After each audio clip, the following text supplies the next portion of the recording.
datang di hadirat-Mu. Ini setiap keberadaan hidup kami. Mau letakkan segala pergumulan kami, masalah kami Tuhan. Karena saat ini kami mau datang untuk menyembah Engkau Tuhan. Kami mau satukan hati kami, meninggikan nama-Mu, Raja di atas segala raja. Sebab hanya Engkau yang layak untuk terima segala pujian kami. Engkau yang layak ditinggikan, Engkau yang layak diagungkan.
tempat ini.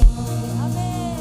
Sebab Engkau ingin membesar aku, oh sanjung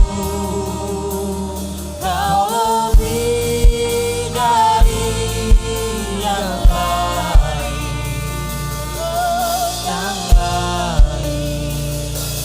Dan ku datang menyembah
Oh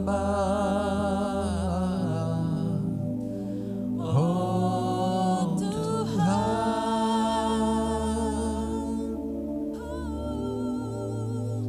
Kau ku sembah,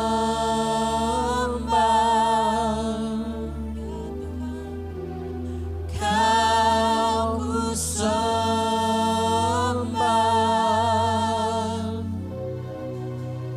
Kau ku sembah.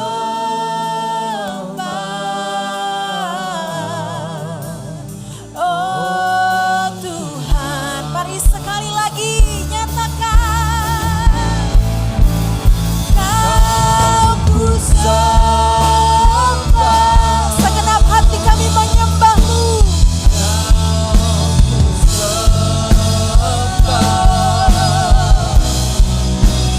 Kau ku sembah.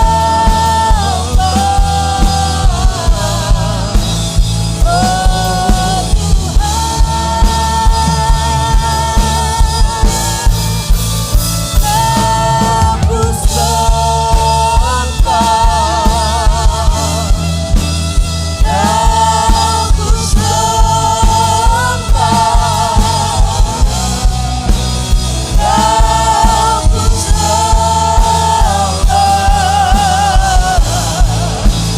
Oh Tuhan, Kau ku sembah.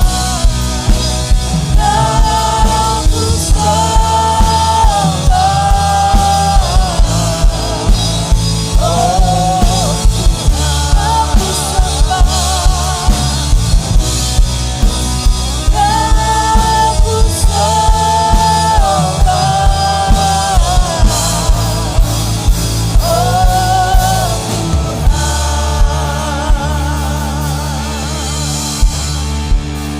Haleluya, haleluya.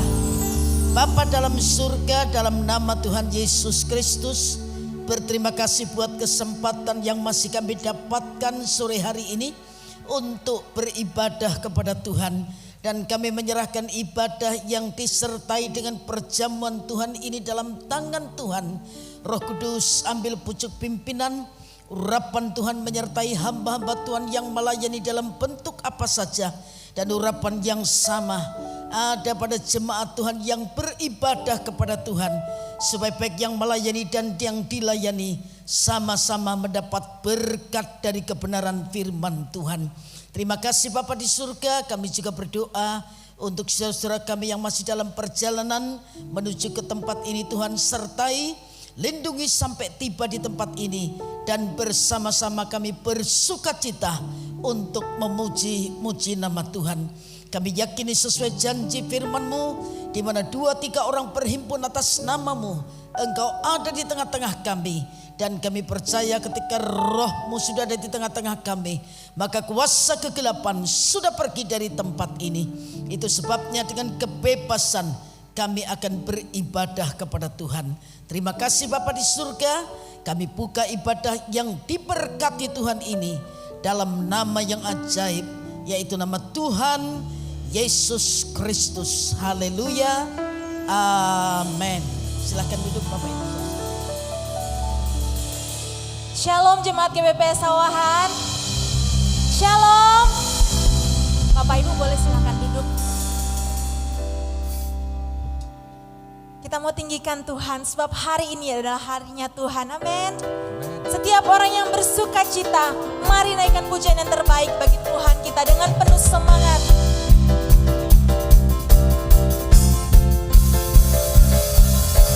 Hari ini harinya Tuhan, mari kita bersukaria.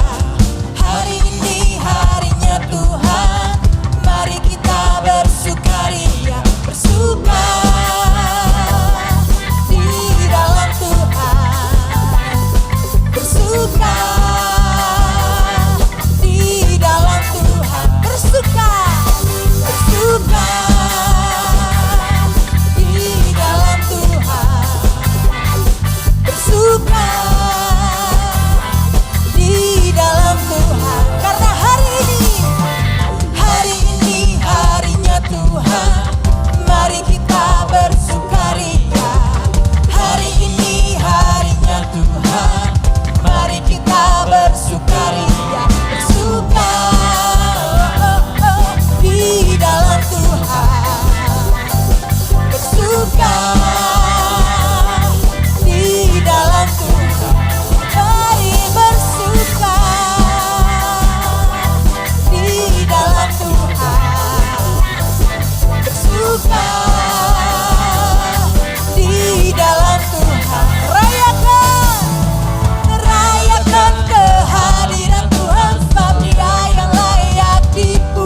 Tuhan, Dia yang telah mengalahkan kutuk, Dia yang telah mengalahkan maut untuk setiap orang-orang tebusannya.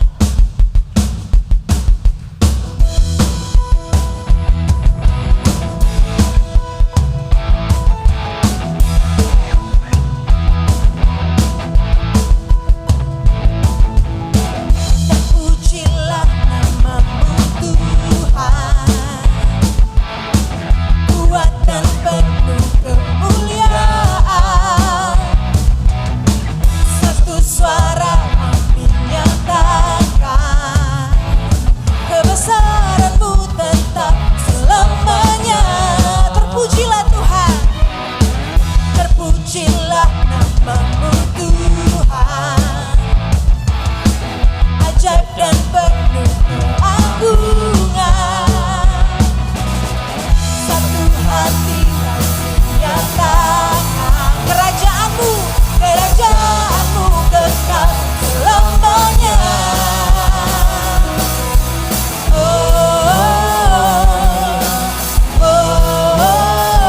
Engkaulah Raja atas dunia, yang menghancurkan kutuk dan membebaskan jiwa.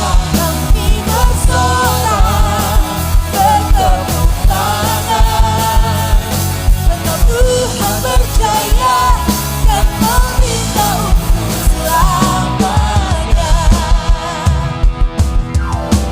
Terpujilah nama-Mu Tuhan, Dia ajaib, ajaib dan penuh keagungan. Satu hati kami nyatakan, kerajaan-Mu kekal selamanya.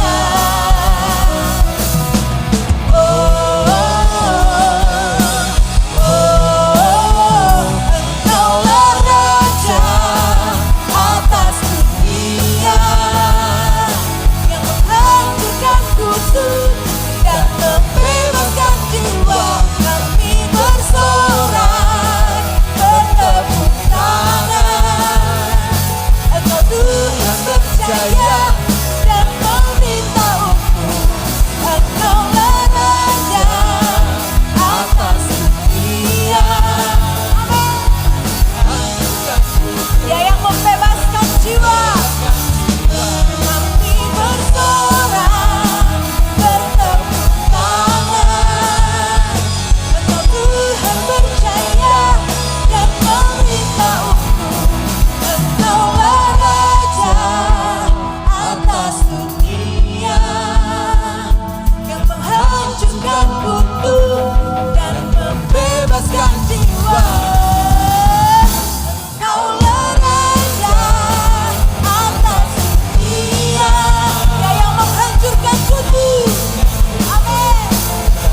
Terima kasih Tuhan. Kami bersorak bertepuk tangan, Engkau Tuhan percaya dan meminta untuk selamanya.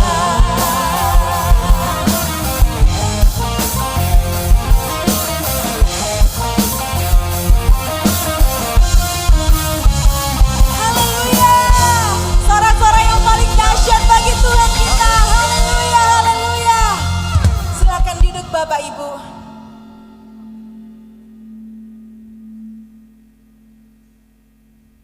Terpujilah Engkau Tuhan, Allah di atas segala Allah.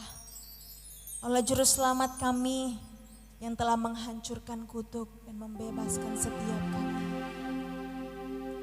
Terima kasih untuk salib-Mu Tuhan. Terima kasih buat pengorbanan-Mu. Engkau memberikan kami harapan baru. Terima kasih Tuhan.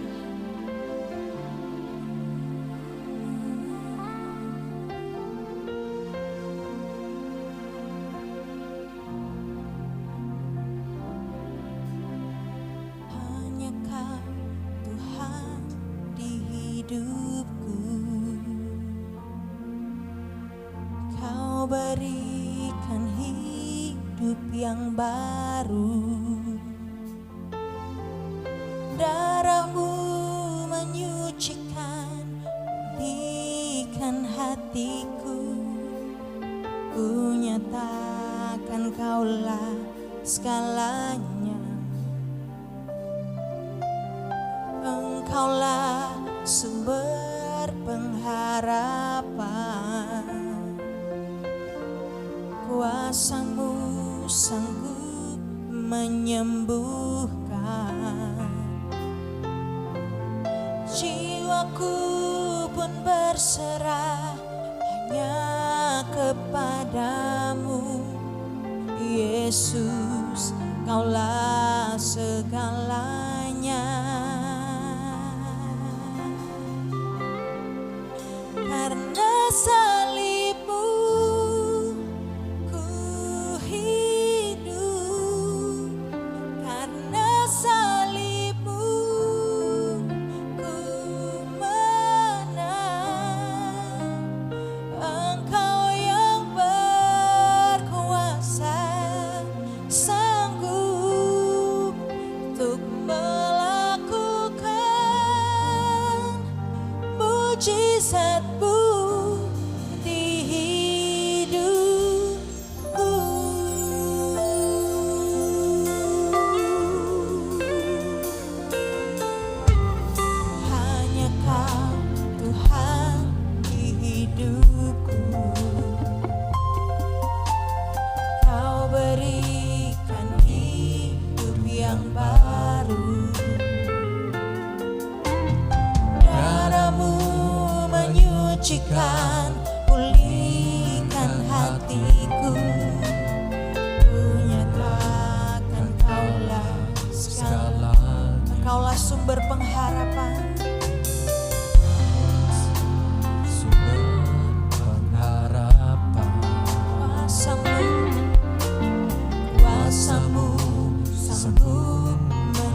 salibmu ku menang. Engkau yang berkuasa, sanggup untuk melakukan mujizat-Mu. Jemaat Tuhan nyatakan, Karena salibmu ku hidup. makasih buat salib. Salibmu ku menang. Engkau yang berkuasa, sanggup untuk melakukan mujizat. Karena salibmu ku hidup. Karena salibmu ku menang. Engkau yang berkuasa, sanggup untuk melakukan mujizat. Karena salibmu ku hidup. Karena salibmu ku menang. Engkau yang berkuasa, sanggup untuk melakukan mujizat-Mu. Engkau yang berkuasa, sanggup untuk melakukan mujizat-Mu. Engkau yang berkuasa, amin, sanggup untuk melakukan mujizat-Mu di hidupku.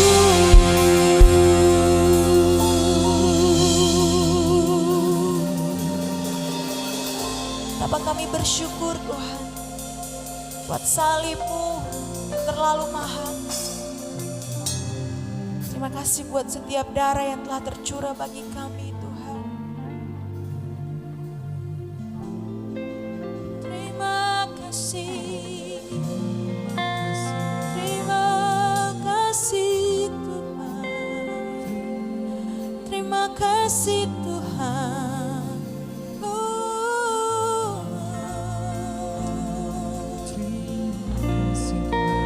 Pujilah nama-Mu, Juru Selamat.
salibmu, karena salibmu ku hidup, karena salibmu ku menang.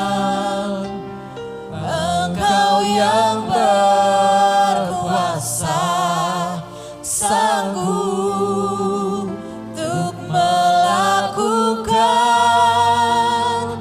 mujizat-Mu. Engkau yang berkuasa, Engkau yang berkuasa, sanggup untuk melakukan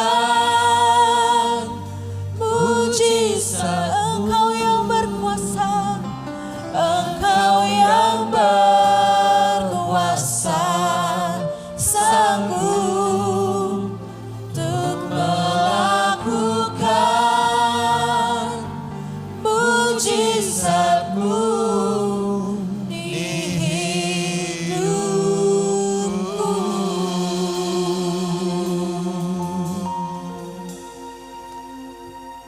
Haleluya, haleluya Yesus. Terima kasih Tuhan kalau kami sudah memuji dan memuliakan nama-Mu. Kami percaya hati kami yang keras sudah Tuhan bajak menjadi tanah yang gembur, yang siap menerima taburan benih firman-Mu Tuhan. Kami perlu firman-Mu Tuhan, karena manusia hidup bukan dari roti saja, dari setiap firman yang keluar dari mulut Allah. Firman-Mu akan menjadi penuntun dan pedoman dalam kehidupan kami Tuhan. Supaya kami berjalan di dalam terang, tidak menyimpang ke kiri dan ke kanan. Sehingga kami terus berjalan sesuai dengan kebenaran firman-Mu Tuhan. Kami percaya iblis dan jahat sudah diusir keluar, tidak bisa mencuri benih firman Allah. Sehingga kami boleh menikmati firman-Mu dengan puas Tuhan. Bersama dengan Engkau, Roh Kudus jamah setiap hati dan lawat setiap pribadi. Di dalam nama Tuhan Yesus Kristus, kami pelaskan doa kami dan mengucap syukur. Haleluya. Amin. Silakan duduk Bapak Ibu, saudara sekalian. Shalom. Puji nama Tuhan. Saya bersuka cita kalau Bapak Ibu tetap setia ya untuk beribadah kepada Tuhan. Apalagi menjelang kita menantikan kedatangan Tuhan yang kedua kali. Saya ingin membawa suatu tema untuk sore hari ini, yaitu pengikut Yesus yang sejati. Pengikut Yesus yang sejati. Kalau Bapak Ibu bisa menjadi pengikut Yesus yang sejati, maka kita pasti akan sampai ke surga. Dan kita pasti akan tinggal bersama dengan Yesus sampai selama-lamanya. Bagaimana caranya kita supaya menata hidup kita menjadi pengikut Yesus yang sejati? Bacaan Alkitab saya ambil dari Injil Yohanes pasal yang ketiga ayat 1 sampai 5. Kalau mau baca lengkapnya itu Injil Yohanes pasal 3 ayat 1 sampai 21 ya. Jadi bisa dicatat saja kalau ingin baca secara lengkap. Injil Yohanes 3 ayat 1 sampai 21, tetapi kita hanya akan membaca Yohanes 3 ayat 1 sampai 5, dan manakala diperlukan ayat yang lain, baru kita akan ambil ayat itu ya. Injil Yohanes 3 ayat 1 adalah seorang Farisi yang bernama Nikodemus, seorang pemimpin agama Yahudi. Ayat yang kedua, ia datang pada waktu malam kepada Yesus dan berkata, "Rabi, kami tahu bahwa engkau datang sebagai guru yang diutus Allah. Sebab tidak ada seorang pun yang dapat mengadakan tanda-tanda yang engkau adakan itu, jika Allah tidak menyertainya." Ayat yang ketiga, Yesus menjawab katanya, "Aku berkata kepadamu, sesungguhnya jika seorang tidak dilahirkan kembali, ia tidak dapat melihat kerajaan Allah." Ayat 4. Yohanes 3 ayat 4. Kata Nikodemus kepadanya, "Bagaimanakah mungkin seorang dilahirkan kalau ia sudah tua? Dapatkah ia masuk kembali ke dalam rahim ibunya dan dilahirkan kembali? Ayat 5. Jawab Yesus, aku berkata kepadamu, sesungguhnya jika seorang tidak dilahirkan dari air dan roh, ia tidak dapat masuk ke dalam kerajaan Allah. Nah Bapak Ibu Saudara sekalian, ayat bacaan ini kalau mau lengkap ayat 1-21 itu ternyata sesuatu yang sangat berharga sekali untuk kita bisa mengerti bagaimana sebenarnya pengikut Yesus yang sejati itu. Nama Nikodemus kalau kita perhatikan itu hanya tercatat dalam Injil Yohanes saja. Bapak Ibu mau cari dalam Injil yang lain tidak akan diketemukan Bapak Ibu. Hanya tercatat dalam Injil Yohanes saja, tidak ada atau tidak terdapat dalam ketiga Injil yang lain. Bahkan kalau kita perhatikan di Injil Yohanes tidak banyak ayat yang menyinggung nama Nikodemus. Saya sudah mencoba mencari nama Nikodemus ada berapa ayat sih dalam Injil Yohanes. Ternyata nama Nikodemus itu cuma ada 5 ayat saja saudara. Yang memuat nama Nikodemus itu cuma ada 5 ayat saja. Tidak banyak memang. Tetapi ketika kita sungguh-sungguh memperhatikan ayat ini, maka kita akan mendapatkan profil seperti apa pengikut Yesus yang sejati itu. Tentu didasarkan pada kisah hidup Nikodemus ini. Nah, nama Nikodemus Bapak Ibu berasal dari kata Nikos, itu artinya pemenang, dan demos itu artinya rakyat atau bangsa. Biasanya dari kata demos itu demokrasi begitu ya. Ya ada suara rakyat dan sebagainya. Jadi kalau digabung Nikos dan demos artinya rakyat atau bangsa pemenang. Nikodemus juga mengakui Yesus sebagai rabi, jadi sudah kenal Yesus betul. Mengakui Yesus sebagai guru yang diutus Allah dan mengakui Yesus sebagai yang disertai Allah. Wah, luar biasa ya. Bisa mengakui Yesus sebagai rabi yang pertama, juga mengakui Yesus sebagai guru yang diutus Allah dan mengakui Yesus sebagai yang disertai Allah. Coba kita baca Yohanes 3 ayat yang kedua tadi supaya Bapak Ibu tahu bahwa Nikodemus tahu dan kenal Yesus sebelumnya. Maka dia mengambil keputusan datang untuk menjumpai Yesus, untuk berdialog untuk Yesus dan bertanya kepada Yesus. Perhatikan di sini, ia datang pada waktu malam kepada Yesus dan berkata, "Rabi," dia langsung sebut Rabi, ya, karena dia tahu kalau Yesus seorang rabi. "Kami tahu bahwa engkau datang sebagai guru yang diutus Allah." Ini yang kedua.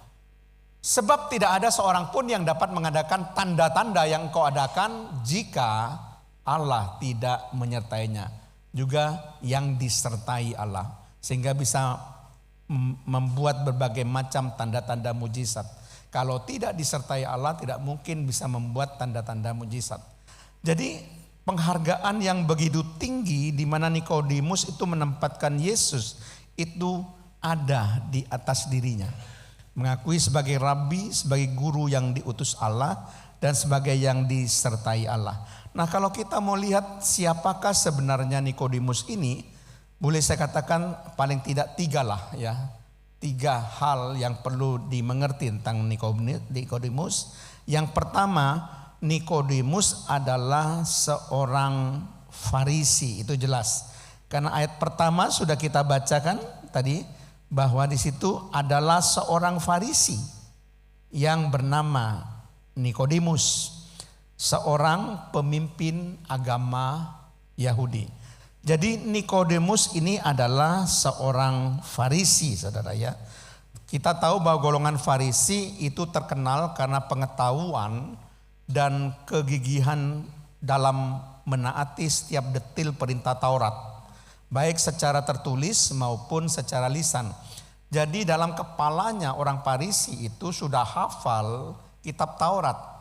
Dan hafal juga nubuatan-nubuatan dari para nabi.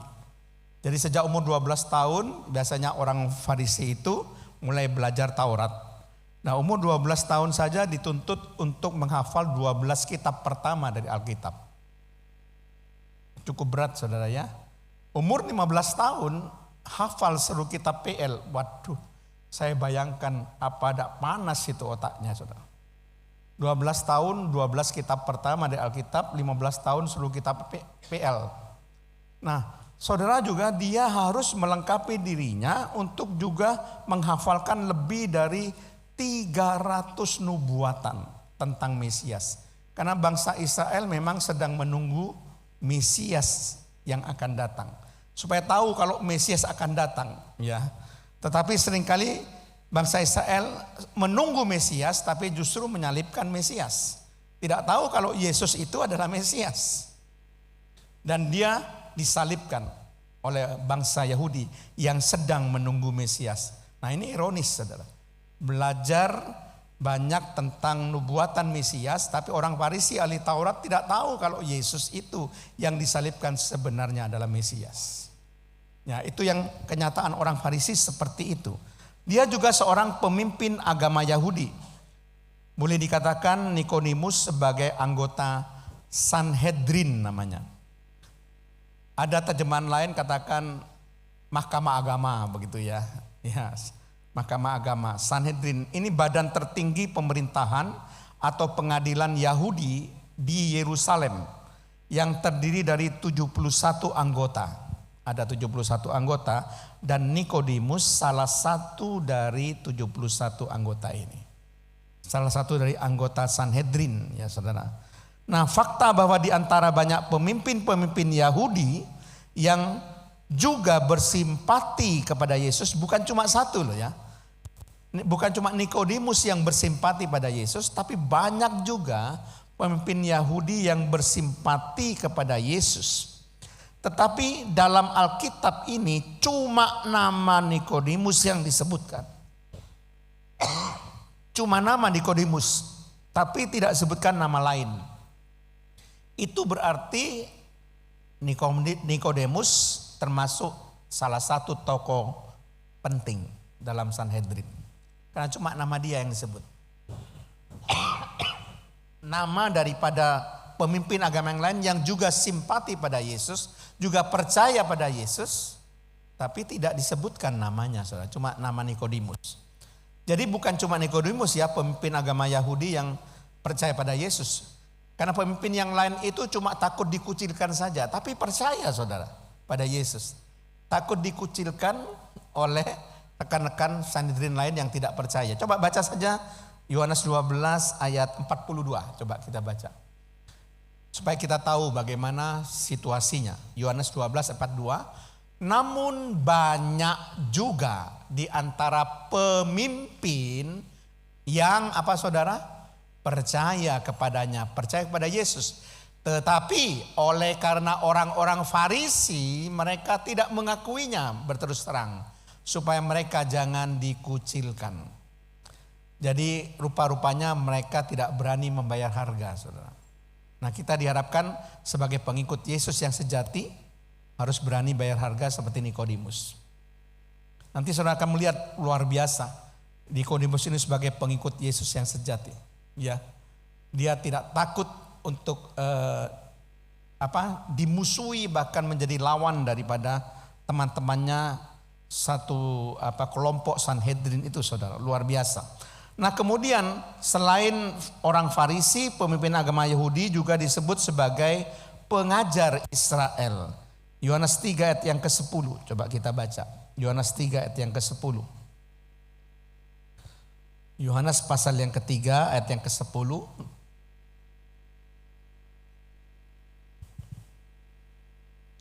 Jawab Yesus, engkau adalah pengajar Israel. Dan engkau tidak mengerti hal-hal itu. Ya, karena waktu itu Yesus bicara tentang dilahirkan kembali. Tapi Nikodemus sebagai pengajar Israel dia tidak mengerti, makanya dia tanya, bagaimana orang yang sudah tua dilahirkan kembali, saudara? Ya, dan ini saya jelaskan apa maksudnya kalian kembali itu. Nah, saudara sekalian perhatikan penggunaan kata pengajar Israel, kalau saudara perhatikan dari bahasa aslinya itu merupakan sesuatu yang sangat istimewa, saudara. Ya, pengajar Israel ini karena dibuka dengan kata sandang artikel. Dan itu merupakan satu kesatuan.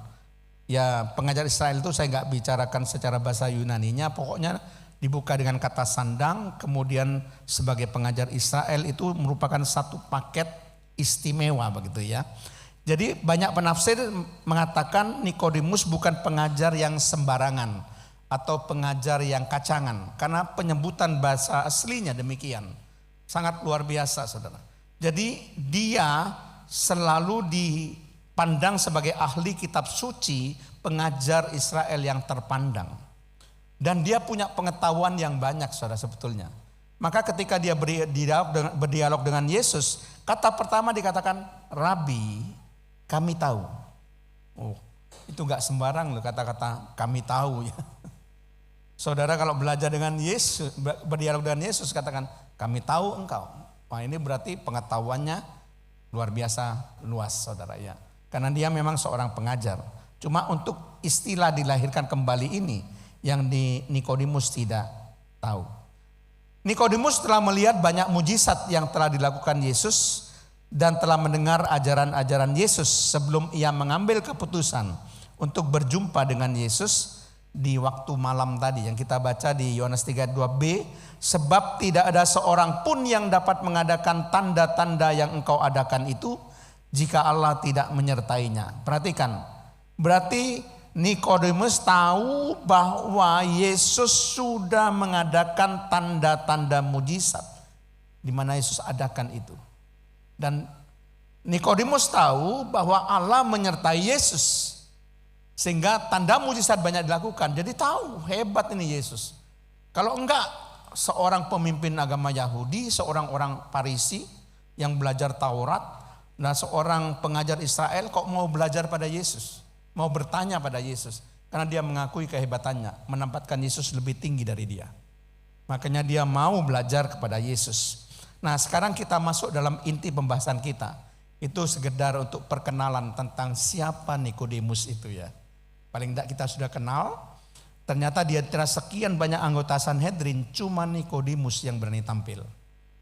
Yang lainnya takut dikucilkan, takut dimusuhi, gak berani terang-terangan, saudara. Nah, coba perhatikan di sini. Bagaimana pengikut Yesus yang sejati berdasarkan kisah hidup Nikodemus ini. Yang pertama, saudara, pengikut Yesus yang sejati memerlukan komitmen yang mahal harganya.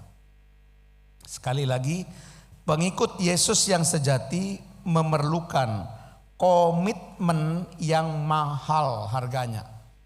Jadi ada sesuatu yang harus kita bayar menjadi pengikut Yesus yang sejati. Musa tidak bisa mengikut Tuhan jika ia tidak menghadapi Firaun. Nuh tidak bisa mengikut Tuhan jika ia tidak membangun bahtera yang menuai ejekan dan hinaan dari orang-orang di sekitarnya. Ya memang secara logika manusia ya masuk akal sebetulnya. Buat bahtera kok di atas gunung. Ya orang jadi berpikir, saudara, gimana menurunkannya. Di atas gunung buat bahtera dengan ukuran besar raksasa, saudara. Kalau buat bahtera di tepi pantai orang mungkin bisa maklum, saudara ya. Tapi Nuh buat bahtera di atas gunung karena perintah Tuhan. Nah, komitmennya untuk menyelesaikan bangunan bahtera itu yang luar biasa. Maka dia menjadi pengikut Yesus yang sejati, pengikut Tuhan yang sejati. Daniel tidak bisa mengikut Tuhan jika ia tidak dilemparkan ke dalam gua singa. Jadi saudara perhatikan, komitmen untuk tetap bertahan, untuk mengikut Tuhan itu sekali-sekali banyak bayaran yang mahal yang harus kita bayar. Tapi memang begitu caranya supaya kita menjadi pengikut Yesus. Jadi mengikut Yesus bukanlah sesuatu yang dapat saudara lakukan tanpa mau dilihat oleh orang, tanpa mau diketahui oleh orang. Ya, mengikut Yesus adalah komitmen 24 jam sehari yang mengusik hidup kita. 24 jam kita harus menjadi orang yang berkomitmen sebagai pengikut Yesus. Kadang-kadang daging ini sakit. Ya, karena daging cenderung ke kesenangan duniawi, saudara. Tapi kita harus menyalipkan daging. 24 jam sehari harus jaga Komitmen sebagai pengikut Yesus dengan cara apa? Tidak melakukan kedagingan. Jadi saudara tidak akan mendapatkan Injil gratis tanpa membayar harga. Sama seperti tidak ada pengampunan tanpa pertobatan. Tidak ada keselamatan tanpa penyerahan diri untuk percaya kepada Yesus. Tidak ada kehidupan kekal tanpa kematian daging. Tidak ada iman tanpa komitmen. Tidak ada kerajaan Allah tanpa kelahiran kembali. Jika saudara percaya namun tidak berkomitmen penuh untuk mengikuti Yesus, saudara tidak akan masuk hitungan. Kalau saudara percaya, hanya percaya tidak punya komitmen untuk mengikuti Yesus sampai pada akhir, engkau tidak akan masuk hitungan Allah. Kita akan ditinggalkan. Tidak akan dibawa masuk ke kerajaan surga, saudara. Oke, nah saya akan melihat bagaimana Nikodemus ini memiliki komitmen yang mahal harganya. Coba kita membaca lagi bacaan Alkitab kita karena kita mesti mengeksposisi ya, Yohanes 3 ayat 1 sampai 2, nanti saya akan jelaskan. Yohanes 3 ayat 1 dulu. Adalah seorang Farisi yang bernama Nikodemus, seorang pemimpin agama Yahudi. Ayat yang kedua. Ia datang pada waktu malam kepada Yesus dan berkata, Rabi, kami tahu bahwa engkau datang sebagai guru yang diutus Allah. Sebab tidak ada seorang pun yang dapat mengadakan tanda-tanda yang kau adakan itu jika Allah tidak menyertainya. Nah, saudara perhatikan baik-baik kedua ayat ini.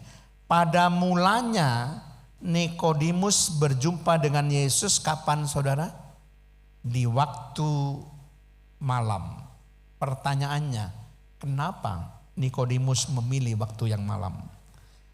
Walaupun Nikodemus memberanikan diri datang kepada Yesus, berani loh datang kepada Yesus. Bayangkan anggota Sanhedrin, golongan Farisi, ahli Taurat, mau datang pada Yesus, itu suatu pengorbanan besar, saudara. Tapi dia mau datang pada Yesus, tetapi ada tetapinya.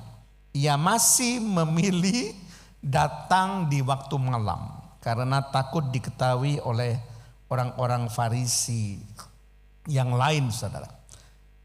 Tetapi sebagai anggota Sanhedrin di Yerusalem, kerelaan Nikodemus untuk menjumpai Yesus saja itu sudah merupakan hal yang patut dipuji dan diacungi jempol. Bukan hal yang biasa kalau ada anggota Sanhedrin mau berjumpa dengan Yesus. Bukan hal yang biasa, saudara. Ini sudah dipuji sebetulnya. Tetapi masalahnya karena Nikodemus ini takut untuk diketahui oleh orang-orang Farisi yang lain, maka para ahli teologi menilai bahwa Nikodemus pada mulanya sebetulnya tidak sungguh-sungguh mau datang dan percaya Yesus. Karena masih ada takutnya gitu loh. Masih ada takutnya. Tetapi dalam perjalanan proses waktu, saudara, Nikodemus memang pada akhirnya menjadi pengikut Yesus yang sejati setelah melalui proses. Menurut ajaran tradisi Kristen, Nikodemus mati sebagai martir bagi Yesus di abad pertama. Bahkan oleh Katolik Roma dan Ortodok Timur, Nikodemus dihormati sebagai santo, maka sebutannya adalah Santo Nikodemus. Dan biasanya perayaannya diperingati setiap tanggal 3 Agustus. Jadi setiap tanggal 3 Agustus Katolik Roma dan Ortodok Timur itu memperingati Santo Nikodemus, salah seorang orang suci, saudara. Nah, dari sini kelihatan bagaimana memang pada akhirnya dia menjadi pengikut Yesus yang sejati. Pada mulanya dia ada takut-takutnya, saudara. Ya, karena ini waktu supaya tidak banyak orang tahu ya. Kan tadi sudah dikatakan komitmen itu bukan supaya kita tidak bisa dilihat orang, enggak. Jadi kita dilihat orang enggak apa-apa. Komitmen untuk mengikuti Yesus orang harus tahu, enggak masalah, saudara. Nah, itu namanya komitmen. Jadi berani bayar harga, saudara ya, berani bayar harga. Nah, saudara perhatikan baik-baik. Ada lagi hal yang pertama, di mana akhirnya Nikodemus itu bisa mengatasi keraguannya dan dia bisa tampil dengan berani dan bisa menjadi martir bagi Yesus. Yang kedua, komitmennya adalah untuk mengikuti Yesus di Yohanes 3 yang ke-7. Coba baca, Yohanes 3 ke-7. Dikatakan, janganlah engkau heran, karena aku berkata kepadamu, ini kata Yesus, kamu harus dilahirkan kembali. Jadi kalau kamu berkomitmen mengikut Yesus, menjadi pengikut yang sejati, kamu harus dilahirkan kembali. Tidak ada cara lain. Nah ini yang Nikodemus tidak mengerti dan perlu dijelaskan, saudara ya. Jadi kalau saudara perhatikan dari ucapan Yesus, maksudnya adalah Nikodemus ini membutuhkan perubahan dari dalam, bukan dari luar, dari dalam. Ia memerlukan kelahiran kembali, itu maksudnya dari dalam kelahiran kembali itu. Bukan sekedar perubahan perilaku saja, tetapi pertobatan yang bersumber dari pekerjaan Roh Kudus. Karena dia anggota Farisi, anggota Sanhedrin, dia perlu bertobat yang sumbernya dari karya Roh Kudus. Bukan cuma taat pada norma dan legalitas Taurat saja, tapi memang betul-betul harus mengalami kelahiran kembali. Nah, kata dilahirkan kembali dalam bahasa aslinya, di bahasa Yunani, itu diterjemahkan to be born from above. Dilahirkan dari atas. Artinya kelahiran kembali itu hanya bisa terjadi karena karya Roh Kudus. Karena pribadi Allah yang mengerjakan. Saudara gak akan pernah bisa mengalami kelahiran kembali kalau Allah tidak bekerja. Allah tidak melakukan itu, gak bisa. Bukan dengan usaha kita lahir kembali, enggak. Jadi Nikodemus juga sama. Dengan usaha kekuatannya sendiri gak mungkin bisa lahir kembali. Tapi dengan karya Roh Kudus, dengan karya Allah sendiri, Allah yang mengerjakan dalam hati Nikodemus, sehingga terjadilah perubahan. Sehingga dia bisa mengalami kelahiran kembali. Karena arti sebenarnya daripada dilahirkan kembali, cuma LAI katakan dilahirkan kembali ya. Sebetulnya dilahirkan dari atas, ya dilahirkan dari Allah. Apa maksudnya kelahiran kembali? Nah, kelahiran kembali itu maksudnya adalah perubahan hati atau transformasi rohani yang merupakan tindakan Allah sendiri atau karya Roh Kudus, sehingga memungkinkan manusia bertobat, percaya atau beriman pada Yesus dan menerima Yesus sebagai Tuhan dan Juru Selamat untuk mendapatkan keselamatan dan memperoleh hidup kekal.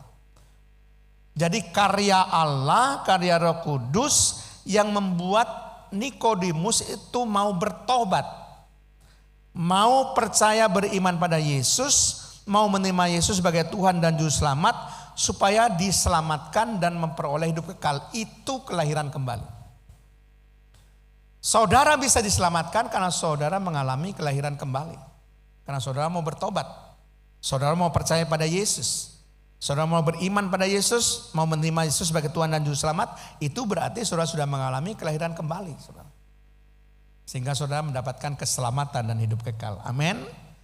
Jadi kita semua yang hadir di sini itu sudah mengalami kelahiran kembali. Karena kita bertobat dari manusia lama kita, kemudian kita dengan karya Roh Kudus kita bisa percaya beriman kepada Yesus dan menerima Yesus sebagai Tuhan dan Juru Selamat. Itulah yang dikatakan dilahirkan dari atas. Allah yang mengerjakan. Roh Kudus yang mengerjakan. Roh Kudus katakan apa?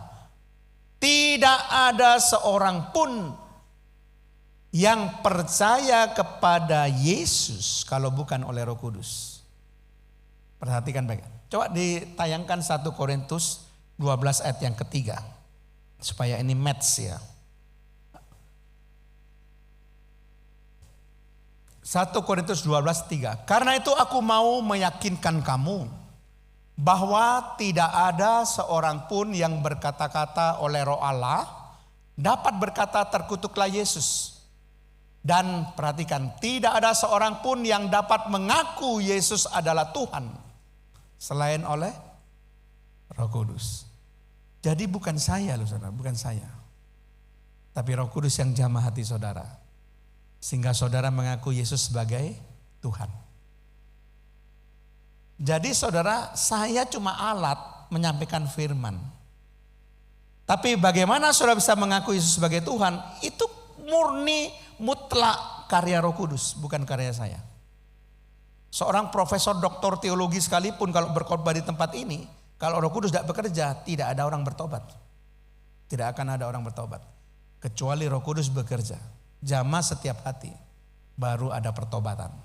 Baru ada pengakuan Yesus sebagai Tuhan. Itu hanya karena Roh Kudus, saudara. Bukan karena kepandian kita, bukan. Kita cuma alat menyampaikan firman saja. Roh Kudus yang bekerja. Makanya jangan takut menyampaikan firman, saudara. Urusan bertobat tidak bertobat itu bukan urusan kita, itu urusan Roh Kudus. Yang penting sampaikan firman. Ya, sampaikan firman. Urusan bertobat bukan urusan kita. Karena banyak orang yang tidak berani mengabarkan Injil karena dia katakan begini, iya kalau bertobat, kalau enggak gimana? Loh, bertobat tidak bertobat bukan urusanmu. Sampaikan saja firman. Nanti bertobat tidak bertobat biar Roh Kudus yang bekerja. Entah mungkin pada saat itu terjadi, mungkin 2 tahun, 3 tahun lagi, mungkin 10 tahun, kita nggak tahu, saudara. Tidak tahu. Jadi saudara perhatikan baik-baik, jangan takut memberitakan Injil. Bertobat atau tidak bertobat itu bukan urusan kita, tapi urusan daripada Roh Kudus. Nah, Nikodemus mengalami kelahiran kembali luar biasa, sehingga dia sudah akan bisa melihat kerajaan Allah atau masuk dalam kerajaan Allah. Istilahnya berbeda. Di ayat yang ketiga, melihat kerajaan Allah, dilahirkan kembali untuk melihat kerajaan Allah. Ayat yang kelima, dilahirkan untuk masuk kerajaan Allah. Sama, melihat masuk itu intinya sama sih, artinya adalah untuk masuk kerajaan Allah, melihat kerajaan Allah perlu dilahirkan kembali. Nah, sekarang Nikodemus sudah memiliki komitmen menjadi pengikut Yesus. Karena dia sudah dilahirkan kembali dan dia bahkan menjadi pengikut Yesus sejati, bahkan mati sebagai martir bagi Yesus di abad pertama, saudara. Dan diangkat sebagai santo ya oleh golongan agama Roma Katolik. Yang kedua, saudara, pengikut Yesus yang sejati berani menunjukkan atau menyatakan imannya kepada Yesus. Selain pengikut Yesus yang sejati memiliki komitmen yang mahal harganya, karena ada harga yang dibayar, pengikut Yesus yang sejati juga berani menunjukkan atau menyatakan imannya kepada Yesus. Yohanes 7 ayat 50 sampai 52. Ayatnya memang tidak banyak tentang Nikodemus. 3 bagian ini, Yohanes 7 ayat 50 dikatakan begini. Nikodemus, seorang dari mereka yang dahulu telah datang kepadanya, berkata kepada mereka, ini kepada rekan-rekannya di anggota Sanhedrin ini, apakah hukum Taurat kita menghukum seseorang sebelum ia didengar dan sebelum orang mengetahui apa yang telah dibuatnya? Ayat 52. Jawab mereka, jawab rekan-rekan Sanhedrin daripada Nikodemus, apakah engkau juga orang Galilea? Selidikilah kitab suci dan kau akan tahu bahwa tidak ada nabi yang datang dari Galilea. Nah, saudara sekalian, perhatikan, ini dialog sederhana tapi menunjukkan siapa Nikodemus ini. Ternyata memang perubahan sudah terjadi dalam kehidup daripada Nikodemus. Nikodemus salah seorang dari 71 anggota Sanhedrin benar-benar mempertaruhkan karirnya dan reputasinya dengan menunjukkan imannya kepada Yesus. Perhatikan ya, menunjukkan imannya pada Yesus dan tampil terang-terangan membela Yesus. Dia harus mengorbankan pekerjaannya, relasinya, masa depan finansial, reputasi keagamaan, semua dikorbankan ketika dia sudah mulai berbicara, tampil, menentang rekan-rekannya di Sanhedrin dan membela Yesus. Saudara perhatikan baik-baik di sini. Ketika dia katakan Yesus ini diadili. Bagaimana kita bisa menentukan hukuman sebelum dia berbicara? Sebelum didengar apa kata Yesus? Dia tampil membela. Ini pergumulan berat. Saya tahu ini pergumulan berat, saudara. Bagaimana dia setelah ngomong ini, dia akan kehilangan semuanya. Di mana dia tidak lagi punya reputasi keagamaan sebagai anggota Sanhedrin. Keuangannya juga pasti akan terpengaruh. Bahkan relasinya juga akan terpengaruh dengan anggota Sanhedrin. Tidak lagi bisa sama lagi. Karena pembelaannya kepada Yesus menyatakan imannya langsung di hadapan mereka kepada Yesus. Terang-terangan saudara. Sehingga akibatnya di ayat 52 di situ, seluruh anggota Sanhedrin berusaha mempermalukan dan mentertawakan Nikodemus dengan menggolongkan Nikodemus sebagai orang Galilea yang tidak penting daerah asal Yesus. Makanya dikatakan, apakah ada nabi yang datang dari Galilea? Itu kalau orang Jawa kata ngenyek saudara. Kalau Nazaret di daerah Galilea juga dikatakan, apakah ada yang baik dari Nazaret? Wah, itu kan sesuatu perkataan yang sangat mempermalukan saudara. Karena dia membela Yesus maka digolongkan menjadi golongan Yesus. Apakah engkau dari dari Galilea menjadi orang Galilea? Jadi golongannya Yesus sudah. Tapi dia nggak masalah jadi golongannya Yesus. Dia berani menunjukkan imannya di hadapan Sanhedrin. Dan dia tetap tidak pernah berubah menjadi murid Yesus. Luar biasa. Saya baca ini sangat luar biasa sekali saudara. Kemudian yang ketiga, yang terakhir. Pengikut Yesus yang sejati tidak menyembunyikan kasihnya kepada Yesus. Pengikut Yesus yang sejati tidak menyembunyikan kasihnya kepada Yesus. Coba baca Yohanes 19 ayat 38 sampai 39. Yohanes 19 ayat 38. Sesudah itu Yusuf dari Arimatea, ia murid Yesus, tetapi sembunyi-sembunyi karena takut kepada orang Yahudi, meminta kepada Pilatus supaya ia diperbolehkan menurunkan mayat Yesus.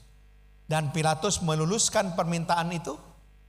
Permintaannya itu, lalu datanglah ia dan menurunkan mayat itu. 39 perhatikan. Bukan cuma Yusuf Arimatea loh. Juga Nikodemus datang ke situ. Sementara murid yang lain sembunyi semua, saudara. Meninggalkan Yesus bersembunyi karena ketakutan. Yang berani cuma dua orang ini. Yusuf Arimatea dan Nikodemus berani tampil, saudara. Datang ke situ, dialah yang mula-mula datang waktu malam kepada Yesus. Yang tadi kita baca. Ia membawa campuran minyak mur dengan minyak gaharu. Kira-kira 50 kati beratnya. Jadi saudara sekalian, satu kati itu kurang lebih 600 gram. Jadi 0,6 kilo. 0,6 kilo kalau kalikan 50. Ya. Itu berarti 30 kilo. 30 kilo beratnya minyak minyak mur dengan minyak gaharu. 30 kilo itu luar biasa saudara, itu mahal. Karena minyak mur dipakai sebagai pengharum, minyak wangi bagi perempuan. Nah, kalau saudara perhatikan di Ester, itu minyak kasai dan juga minyak mur yang dipakai. Ini gaharu saudara. Nah, saudara perhatikan, setelah mayat Yesus diminta oleh Yusuf Arimatea, murid Yesus, kepada Pilatus untuk dimakamkan, Nikodemus menunjukkan kasihnya kepada Yesus. Dia gak bisa menyembunyikan kasihnya. Dengan cara apa? Dia bawa campuran minyak mur dan minyak gaharu untuk supaya tubuhnya itu akan diberi minyak itu. Itu lambang wujud kasih kepada Yesus. Bagi Nikodemus ini akan menjadi langkah yang sangat mahal dan merugikan. Nikodemus tidak hanya mengorbankan uangnya. Pada detik itu juga ia tidak bisa lagi menyembunyikan kasihnya kepada Yesus.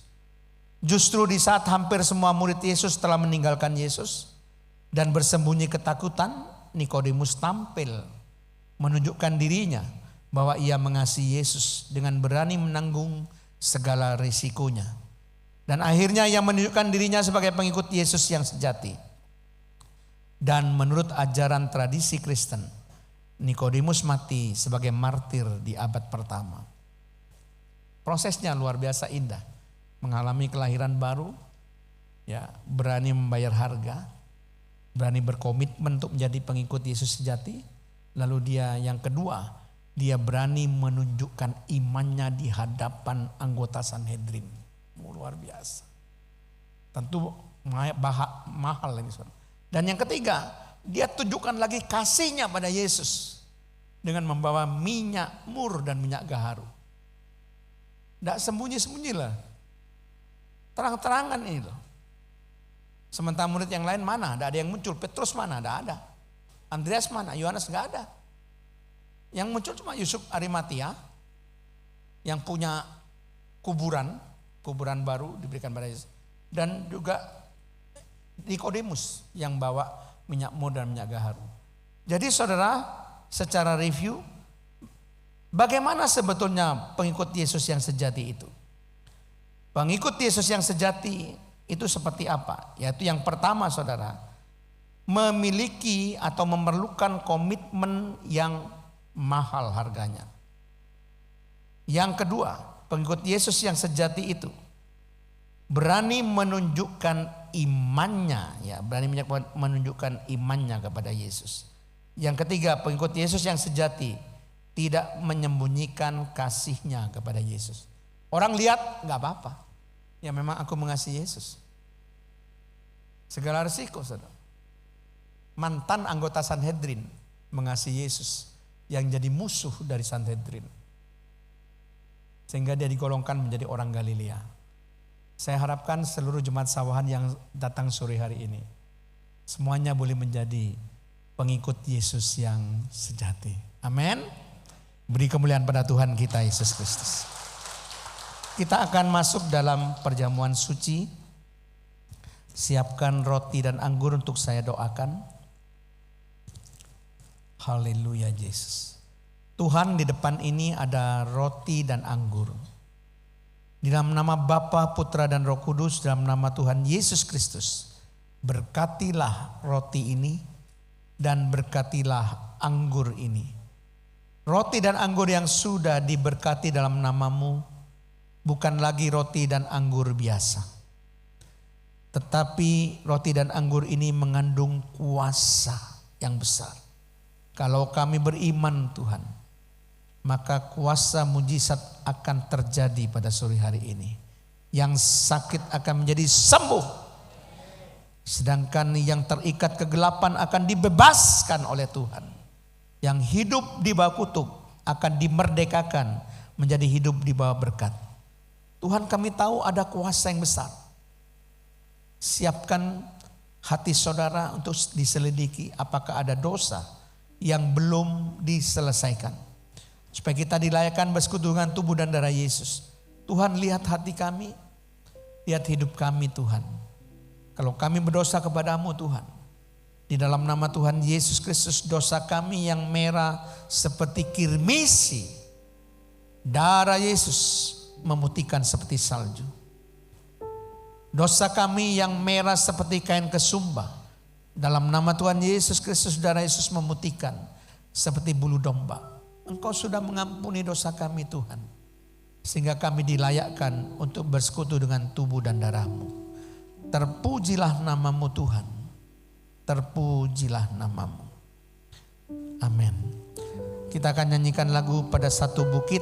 Sementara saudara disiapkan anggurnya, mungkin dibuka di mana supaya gampang nanti.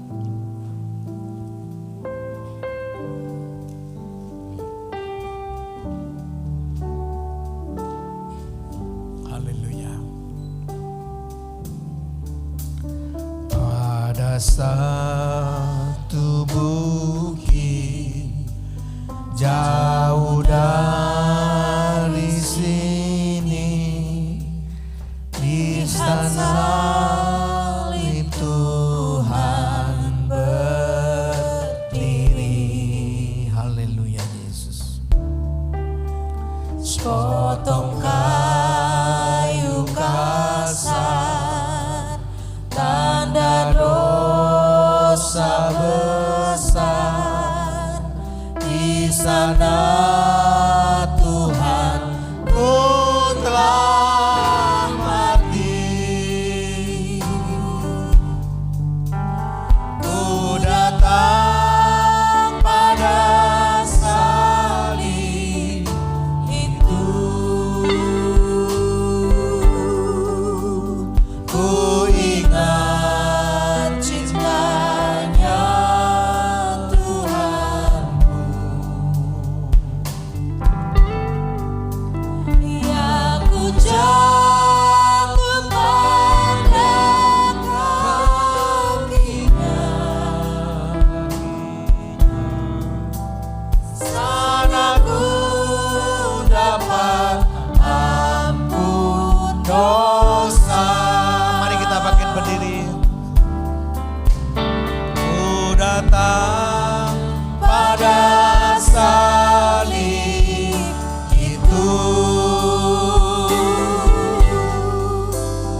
Jangan makan dulu, dengarkan firman Tuhan.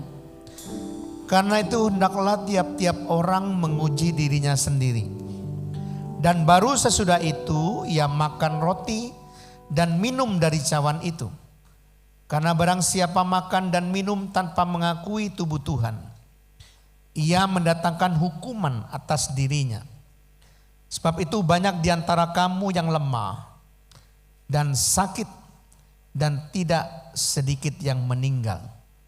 Kalau kita menguji diri kita sendiri, hukuman tidak menimpa kita. Bapak Ibu saudara sekalian, hanya ada dua pilihan. Saudara akan mendapatkan hukuman, atau saudara akan mendapatkan berkat dengan persetujuan dengan tubuh dan darah Yesus ini. Ketika saudara tidak menghormati tubuh dan darah Yesus, maka hukuman yang akan kita terima. Sehingga dikatakan banyak di antara kamu yang lemah dan sakit, dan tidak sedikit yang meninggal.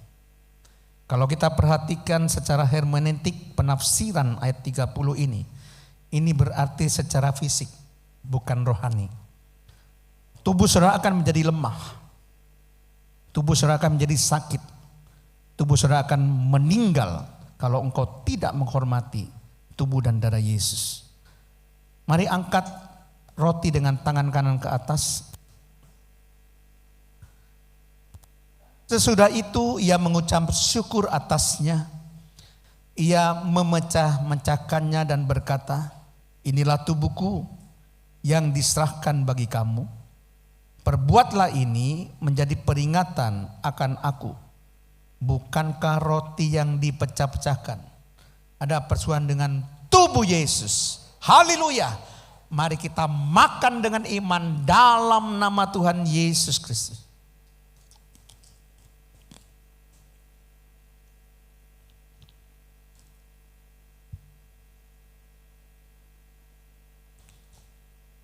Haleluya. Haleluya Yesus. Angkat cawan. Demikian juga yang mengambil cawan sesudah makan lalu berkata, cawan ini adalah perjanjian baru yang dimateraikan oleh darahku. Perbuatlah ini setiap kali kamu meminumnya, menjadi peringatan akan aku. Bukankah cawan pengucapan syukur yang atasnya kita ucapkan syukur ada persoalan dengan darah Yesus? Haleluya. Mari kita minum dengan iman dalam nama Tuhan Yesus Kristus. Percayalah saudara, saat ini engkau sudah menerima berkat daripada salib, karya penebusan Kristus. Yang sakit saat ini disembuhkan oleh Tuhan. Yang dalam ikatan dosa dilepaskan dan diampuni oleh Tuhan. Yang diikat oleh kuasa gelapan dibebaskan oleh Tuhan. Bahkan hidup saudara di bawah kutuk diubahkan menjadi hidup di bawah berkat yang berkelimpahan. Hidup kami sudah berubah Tuhan karena karya salib, karena karya penebusan Tuhan. Terpujilah namamu Tuhan Yesus. Kami terima segala berkat itu semuanya Tuhan, dengan iman kami dalam nama Tuhan Yesus Kristus. Dan sebentar kami akan memberikan yang terbaik. Berikan hati yang penuh sukacita memberi, hati yang penuh kerelaan memberi Tuhan. Apa yang kami tabur, pasti itulah yang kami tuai. Sesuai kebenaran firman-Mu yang bekerja dengan hidup dalam kehidupan kami. Dalam nama Tuhan Yesus Kristus. Haleluya. Amin.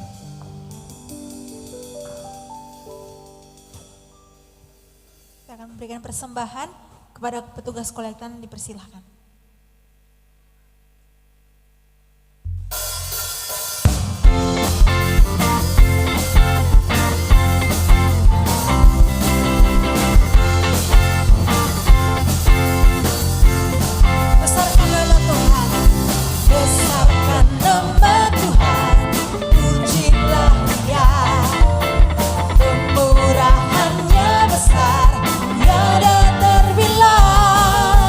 Aku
Shalom jemaat GBP Sawahan yang dikasihi Tuhan.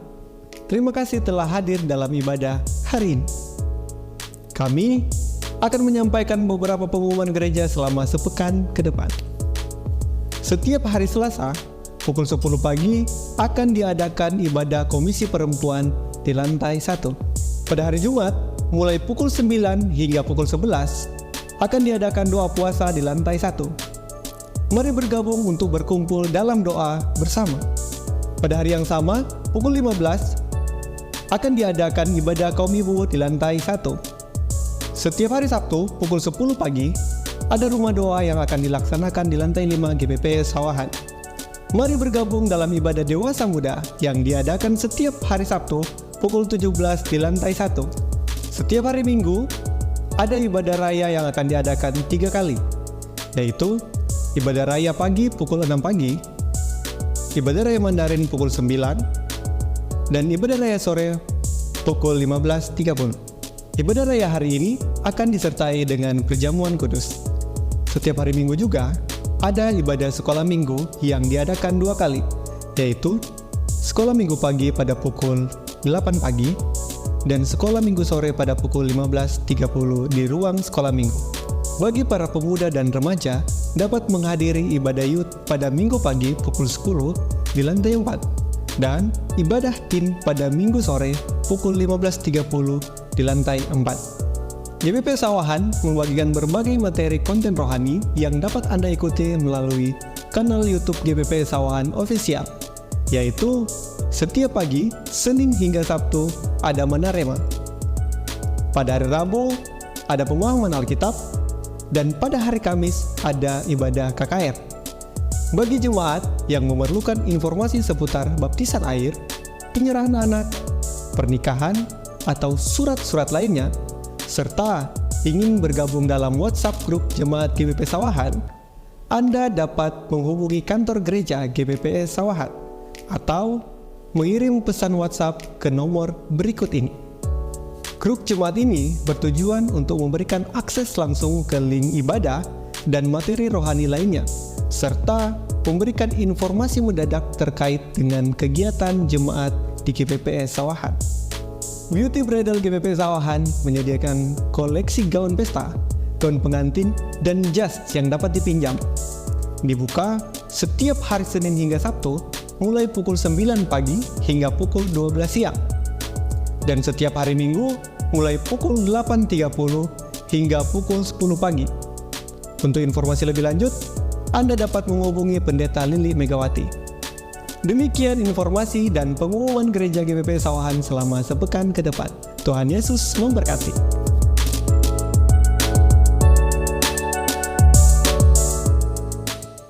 Ya, puji Tuhan, Bapak Ibu Saudara sekalian, saya menambahkan pengumuman. Minggu depan tanggal 14 Juli 3 kali ibadah kita akan dilayani oleh Bapak Pendeta Yusak Agustinus Y. Kemudian ibadah kaum perempuan tanggal 9 Juli saya akan melayani dalam pemberitaan firman Tuhan. Mari sama-sama bangkit berdiri dan kita akan akhiri ibadah sore ini. Maka jiwaku pun memujimu, sungguh besar Kau Allah. Haleluya. Kau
ibadah yang diberkati Tuhan ini kami sungguh mengembalikan segala pujian, hormat dan kemuliaan kepada Bapa di surga dalam nama Tuhan Yesus yang sudah hadir menolong dan memberkati ibadah kami dari awal sampai akhir.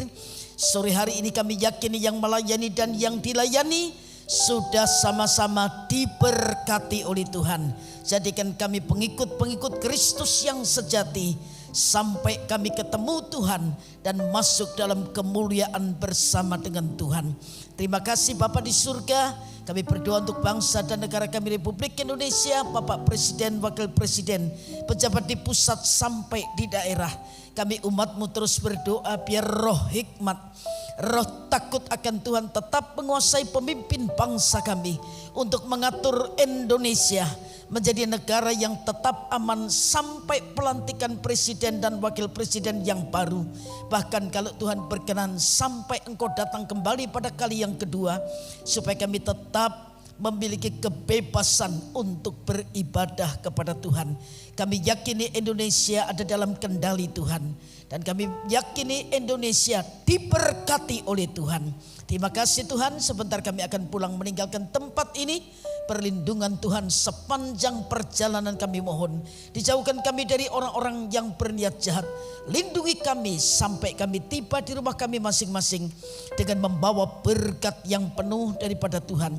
Dan sebelum kami melangkah meninggalkan tempat ini, dengan iman kami angkat tangan kami untuk kami menerima berkat daripada Tuhan. Tuhan memberkati engkau dan Tuhan melindungi engkau. Tuhan menyinari engkau dengan wajahnya dan memberi engkau kasih karunia. Tuhan menghadapkan wajahnya kepadamu dan memberi engkau damai sejahtera. Sebab itu turun dan tinggal atas kami dan keluarga kami berkat yang berasal dari Allah Bapa, kasih karunia dari Tuhan Yesus Kristus dalam persekutuan Roh-Nya yang kudus menyertai setiap kami, memberkati setiap kami, dan membuat kami jadi berkat untuk kemuliaan Tuhan sore hari ini sampai Maranatha Tuhan Yesus datang kembali. Dan segala berkat ini kami terima dalam nama yang ajaib, yaitu nama Tuhan Yesus Kristus. Yang diberkati bersama-sama berkata, selamat sore, selamat pulang, Tuhan memberkati Bapak Ibu Saudara sekalian.